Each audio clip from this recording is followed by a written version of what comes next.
अनिमेश की आज नौकरी चली गई। वो ऑफिस से निकलकर रास्ते पर आया और फुटपाथ पर बैठ गया। बहुत मुश्किल से नौकरी मिली थी, अब वो भी चली गई। नई नई शादी हुई है मेरी, अब कैसे क्या होगा। तभी अनिमेश की पत्नी सीमा ने कॉल किया। सुनिए, हम गाड़ी कब ले रहे हैं? गाड़ी? अभी तुम्हें गाड़ी क्यों चाहिए? मेरी सहेली ने नई गाड़ी खरीदी है, बहुत सुंदर है, मुझे भी एक गाड़ी चाहिए। सीमा, हमारे पास उतने पैसे नहीं है, मैं कहाँ से गाड़ी खरीदूं? मुझे कुछ नहीं पता, मुझे नई गाड़ी चाहिए चाहिए चाहिए चाहिए। सीमा ने फोन काट दिया। अनिमेश और सीमा की शादी को सिर्फ कुछ ही महीने हुए थे। सीमा बहुत जिद्दी थी, उसे हमेशा से बहुत कुछ चाहिए था। अनिमेश को सीमा से शादी ही नहीं करनी थी, लेकिन अनिमेश की माँ बिमला ने कहा था, बेटा ये लड़की शादी के लिए मान गई है, शादी कर ले। लेकिन माँ, मेरी तनख्वाह ज्यादा नहीं है। तो क्या हुआ, बीवी को सिर्फ 2 वक्त का खाना ही तो खिलाना है। शादी कर ले बेटा, नहीं तो और लड़की नहीं मिलेगी। अनिमेश ने अपनी माँ की बात सुन ली और सीमा से शादी कर ली। शादी के 2 दिन बाद सीमा ने अनिमेश से कहा, आपने तो मुझे सुहागरात में कोई गिफ्ट नहीं दिया। मेरी सहेली को उसके पति ने सोने का हार दिया था। वो सीमा, शादी में इतना खर्चा हो गया था, इसीलिए कुछ नहीं दे पाया। तुम चिंता मत करो, अगले महीने मैं तुम्हें गिफ्ट जरूर दूंगा। मुझे एक सोने का हार ही चाहिए। वो तो बहुत महंगा है, सस्ता कुछ देने से नहीं चलेगा। सस्ता? क्या मैं तुमको सस्ती लगती हूँ? यार ये मैंने किस लड़के से शादी कर ली, पता है कहाँ कहाँ से रिश्ते आ रहे थे मेरे लिए। अच्छा ठीक है, मैं पूरी कोशिश करूंगा, तुम शांत हो जाओ। अगले महीने अनिमेश अपनी पूरी सैलरी से सीमा के लिए एक सोने की अंगूठी खरीद कर लाया, लेकिन उससे भी सीमा खुश नहीं हुई। सीमा को बहुत कुछ चाहिए था। उसकी सहेलियां हर महीने कुछ न कुछ खरीदती रहती थी और वो देखकर सीमा भी अनिमेश के सामने जिद पकड़कर बैठ जाती थी। सीमा की जरूरतें पूरी करने के लिए अनिमेश ने बैंक से लोन भी ले लिया और आज उसकी नौकरी चली गई। और उधर सीमा गाड़ी खरीदने की जिद पकड़कर बैठ गई। अनिमेश घर लौटा तो सीमा के साथ उसका झगड़ा शुरू हो गया। तुम गाड़ी नहीं खरीदोगे तो मैं तुम्हें छोड़कर मायके चली जाऊंगी। सीमा, समझने की कोशिश करो, मेरी नौकरी चली गई है, अभी मेरे पास घर चलाने के पैसे नहीं है।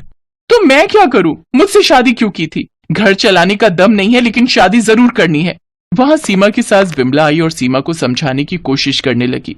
बहू, जिद करना अच्छी बात नहीं है, मेरा बेटा कोशिश तो कर रहा है। आप बीच में मत बोलिए, मैं कुछ नहीं सुनना चाहती। मुझे गाड़ी चाहिए, मुझे भी सहेलियों को दिखाना है कि मेरे पास गाड़ी है। सीमा ने खाना नहीं बनाया। रात को सीमा की सहेली ने उसे वीडियो कॉल किया। सीमा ये देख, हमने भी नई गाड़ी ले ली, तू कब ले रही है? अब मैं भी इसी महीने गाड़ी ले लूंगी। इतनी महंगी गाड़ी लूंगी ना, तू देखती रह जाएगी। हाँ। अनिमेश छुपकर ये देखता रहा और मन ही मन सोचता रहा। मैंने माँ से कहा था कि मुझे शादी नहीं करनी, लेकिन माँ ने जबरदस्ती मेरी शादी करवा दी। अब मुझे ही भुगतना पड़ रहा है, क्या करूं? अब गाड़ी कहाँ से लाऊं? अगले दिन अनिमेश नई नौकरी ढूंढने के लिए निकल गया। उसने 2-3 कंपनी में इंटरव्यू दिया, लेकिन कहीं भी उसे नौकरी नहीं मिली। देखो, अभी मार्केट में नौकरी की हालत बहुत खराब है और ऊपर से तुम ज्यादा अनुभवी भी नहीं हो, तुम्हें कैसे नौकरी पर रख लूं? लेकिन तुम्हें ये नौकरी चाहिए क्यों? मेरी पिछली नौकरी भी चली गई है, इसीलिए। अच्छा, समझ गया, लेकिन मेरे यहाँ ऑफिस में कोई नौकरी नहीं है। सर, मुझे एक नौकरी दे दीजिए, मैं कुछ भी करने के लिए तैयार हूँ। तुम्हें गाड़ी चलाना आता है? हाँ सर। मुझे एक ड्राइवर चाहिए, मैं तुम्हें ड्राइवर का काम दे सकता हूँ और रात को तुम गाड़ी अपने घर ले जा सकते हो। मैं राजी हूँ सर। ठीक है, तुम्हारी नौकरी पक्की, लेकिन सुबह सुबह गाड़ी लेकर आनी पड़ेगी। मुझे घर से ऑफिस और ऑफिस से घर छोड़ना पड़ेगा।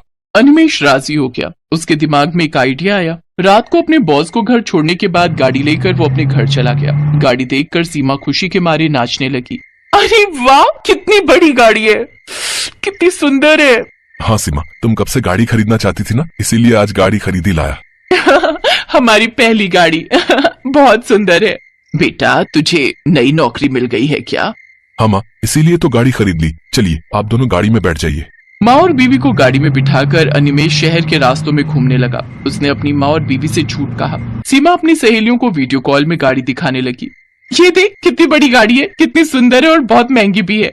सीमा को खुश देखकर अनिमेश भी बहुत खुश हुआ, लेकिन अनिमेश को नहीं पता था कि उसका ये झूठ एक न एक दिन पकड़ा जाएगा। कुछ महीनों तक घर में शांति बरकरार रही। सीमा को उसकी सहेली ने कॉल किया। सीमा, आज हम शॉपिंग करने जा रहे हैं, तू भी चल हमारे साथ। ठीक है, मैं गाड़ी लेकर आती हूँ। सीमा गाड़ी लेकर चली गई। उधर अनिमेश का बॉस ऑफिस जाने के लिए तैयार होकर बैठा रहा। अरे, अभी तक तो अनिमेश को गाड़ी लेकर आ जाना चाहिए था, वो आया क्यों नहीं? बॉस ने अनिमेश को कॉल किया। अनिमेश नींद से उठा और देखा गाड़ी गायब है।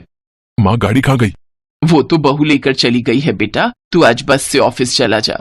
अरे यार, अब इन्हें कैसे बताऊं कि ये गाड़ी ही मेरा ऑफिस है?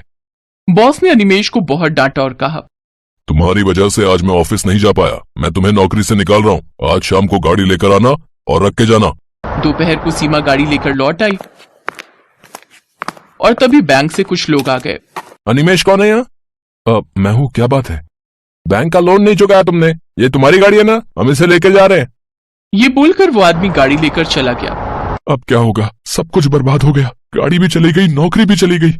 नौकरी चली गई? लेकिन क्यों? तुम आज बस से ऑफिस क्यों नहीं गए? अरे वो गाड़ी ही मेरा ऑफिस है। मैं ड्राइवर का काम करता हूँ। अनिमेश ने अब सब कुछ सच सच बता दिया। अब मुझे पुलिस उठा कर ले जाएगी। अब मुझे जेल में सड़ना पड़ेगा। सब कुछ तुम्हारी वजह से सीमा, तुम्हारे लालच की वजह से आज मेरा सब कुछ बर्बाद हो गया। पुलिस का नाम सुनकर सीमा डर गई। माफ कर दीजिए मुझे, वो सहेलियों के चक्कर में मैंने आपको बहुत परेशान किया।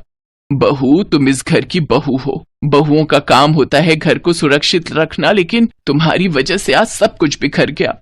सीमा को अपनी गलती समझ में आ गई। उसने सारे जेवर बेच डाले और उससे बैंक का लोन मिटाकर गाड़ी छुड़ा लाई। अनिमेश बॉस के घर गाड़ी लौटाने गया। सीमा भी उसके साथ गई और बॉस से माफी मांग ली। सीमा को रोते हुए देखकर बॉस ने अनिमेश को नौकरी से नहीं निकाला। बॉस ने कहा, बहू, जिद और लालच करने से बुरा ही होता है। मन लगाकर काम करो। एक ना एक दिन तुम्हारे घर में नई गाड़ी जरूर आएगी। अनिमेश के साथ साथ सीमा भी नौकरी करने लगी। घर में सुख शांति छा गई और कुछ सालों में उन्होंने अपने दम पर पहली गाड़ी खरीद ली और सभी एक साथ खुशी खुशी रहने लगे।